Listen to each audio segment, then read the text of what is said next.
સવારથી સાંજ સુધીમાં દૈનિક જીવનમાં આજુબાજુ આપણને એક નજર ફરે આપણી દરેકનો વ્યક્તિગત અનુભવ હોય છે.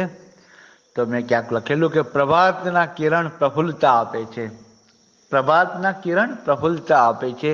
મધ્યાહનનો તાપ વિવસતા આપે છે. મધ્યાહનનો તાપ વિવસતા આપે. સંધ્યાની ચમક પ્રવીણતા આપે છે. સંધ્યાની ચમક પ્રવીણતા આપે છે. જીવનની આ ગતિમાં આપની હાજરી જીવનની આ ગતિમાં આપની હાજરી ઉમંગ જોશ હોશની જાગીરદારી આપે છે. જીવનના આ ગતિમાં આપની હાજરી ઉમંગ જોશ હોશની જાગીરદારી આપે છે. આપણને બધું જ આપે છે.